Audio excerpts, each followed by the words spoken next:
One rank one pension revision को लेकर हमारी तरफ से एक बड़े जो है भूतपूर्व सैनिक ने बड़ा कदम उठाया। जी हाँ दोस्तों, one rank one pension revision को लेकर आप सभी को पता भी होगा, जो अब हमारे जो भूतपूर्व सैनिक हैं उनकी पेंशन रिवीजन को लेकर सरकार ने क्या क्या वादे किए थे और किन किन वादों पर खरी उतरी। अब हाल फिलहाल की बात हम लेते हैं, ज़्यादा दूर या ज़्यादा लंबे की बात नहीं करते हैं दोस्तों।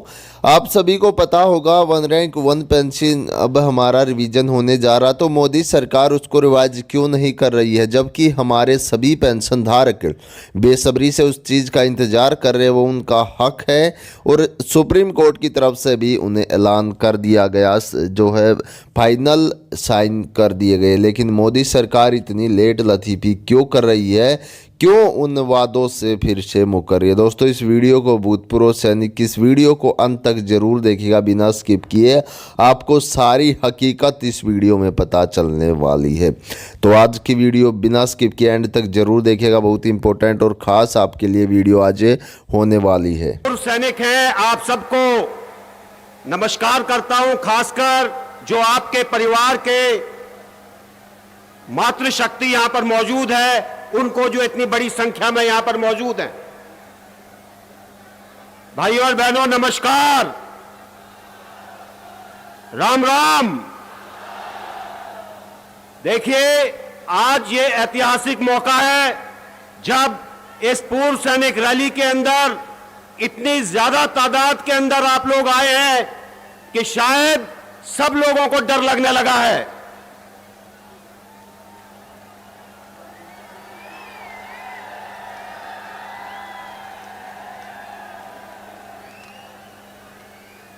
हम लोग अहीरवाल के उस क्षेत्र में हैं जो कि वीर भूमि कहलाती है। आपको मालूम होगा कि इसी क्षेत्र के लोगों ने 18 नवंबर 1962 को रिजांगला के अंदर 120 में से 114 आदमियों ने अपनी जान देकर चीन को वहां का वहां रोक दिया था। यह वो वीर भूमि है।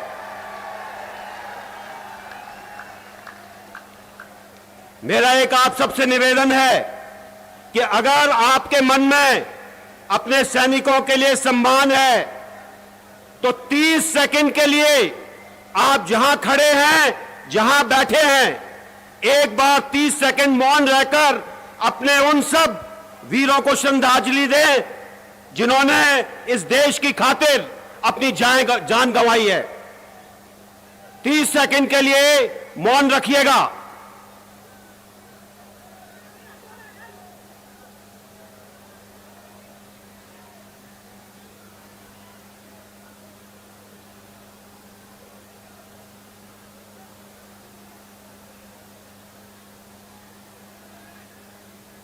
धन्यवाद।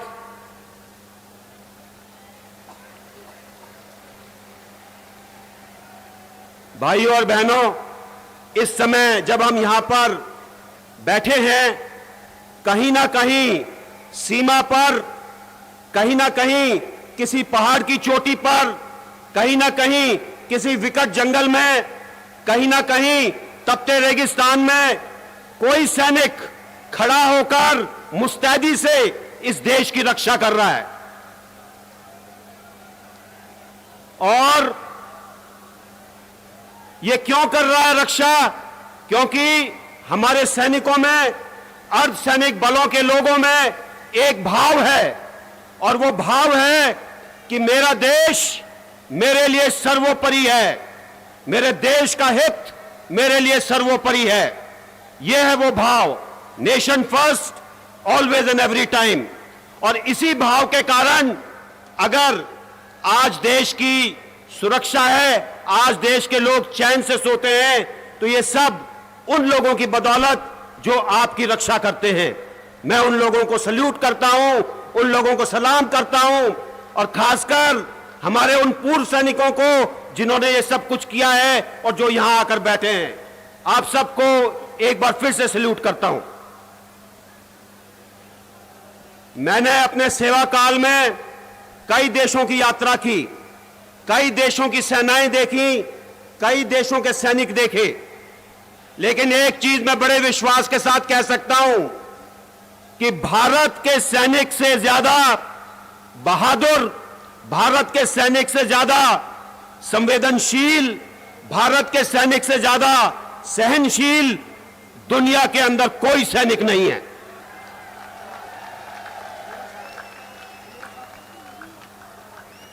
हमारे ऑफिसर्स आगे से लीड करते हैं, और अगर पूरे विश्व में देखा जाए तो लड़ाई में जो ऑफिसर से जवान के मरने का अनुपात है 17 जवानों के ऊपर 1 ऑफिसर, इसका दुनिया के अंदर कोई मुकाबला नहीं है, कहीं ऐसा नहीं है। यह सब इसीलिए होता है जो कि मैंने आपको बताया कि हम लोगों के अंदर एक भाव है अपने देश के लिए, अपने देश के हित के लिए। और आज जब देश की हालात इतनी अस्त व्यस्त है, आज जबकि हमारा देश एक मुश्किल दौर से गुजर रहा है, तो हमारे भूतपूर्व सैनिकों की और सैनिकों की इसके अंदर बहुत जरूरत है, बहुत जरूरत है। क्योंकि आपको पता है जब कहीं पर कोई कमी नजर आती है, कहीं कोई प्राकृतिक आपदा आती है, तो उसके अंदर सैनिकों को और वर्दीधारियों को बुलाकर उसे ठीक करते हैं। तो आज अगर निर्माण का काम करना है, परिवर्तन का काम करना है, तो उसमें आपकी बहुत बड़ी भूमिका है।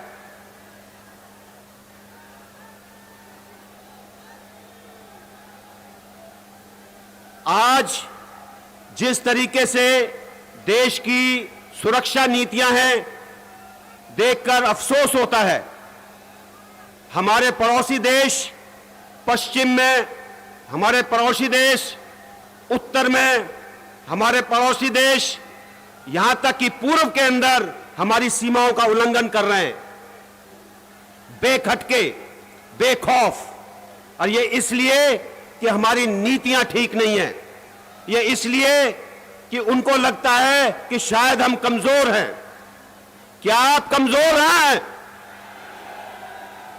क्या आप कमजोर हैं? अगर हम कमजोर नहीं हैं तो हमको जो लोग कमजोर नीतियां बनाते हैं उनको बदलने की जरूरत है।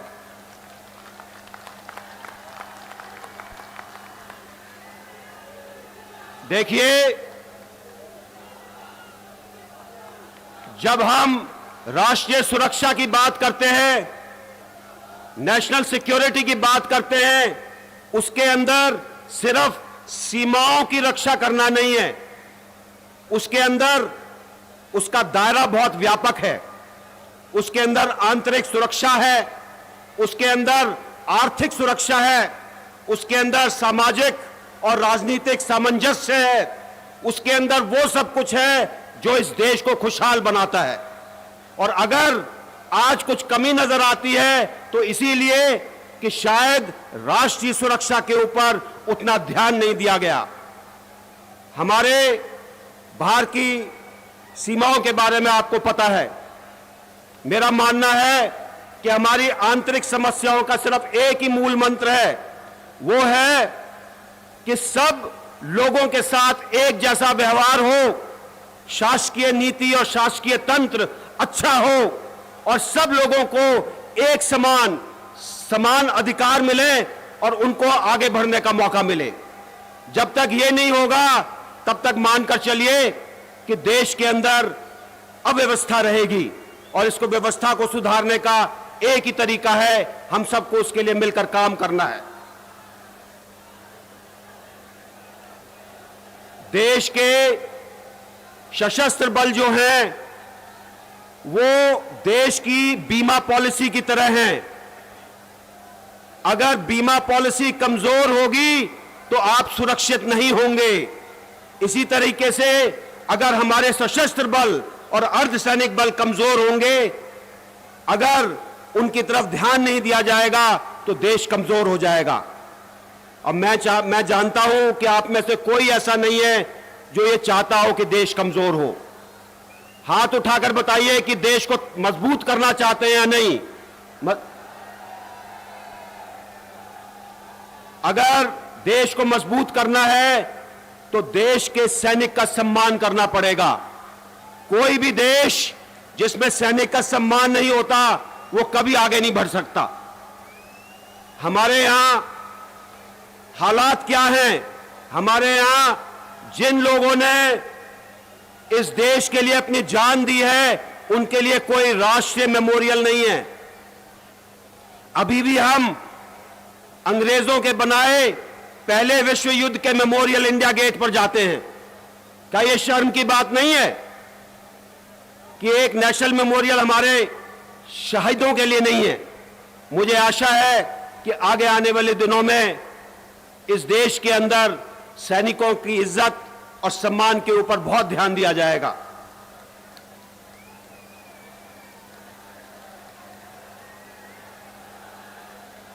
भाइयों और बहनों, मेरा मानना है कि जितना हमको अंग्रेजों ने नहीं बांटा उतना हमको अपने लोगों ने पिछले 60 साल में बांट दिया है।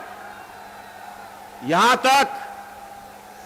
तक कि हमारा पूर्व सैनिक समाज भी बटा हुआ है और जब तक हम इकट्ठे नहीं होंगे तब तक हम अपने हित की आवाज नहीं उठा सकते।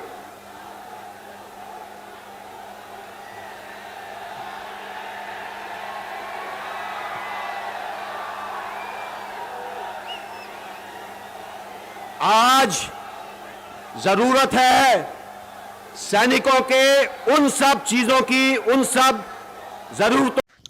सरकार ने जो वादे किए थे उन पर सरकार खरी क्यों नहीं उतर रही है? आखिरकार हमारे भूतपूर्व सैनिकों के नाम पर इतने वोट बटोरे गए, उनके वोट लिए गए, राजनीति करी गई फौजियों के नाम पर, लेकिन अब जब उन्हें कुछ देने की बारी आई तो मोदी सरकार चुप क्यों बैठ गई? जी हाँ, इस चीज़ का हमारे सभी भूतपूर्व सैनिक अब एक साथ एकजुट हो चुके हैं। वैसे तो पहले भी 7 सालों से हमारे भूतपूर्व सैनिक 1 रैंक 1 पेंशन रिवीजन को लेकर जंतर मंत्र पर प्रोटेस्ट कर रहे थे, लेकिन अब हमारे भूतपूर्व सैनिक एक साथ हो चुके हैं। जी हाँ दोस्तों,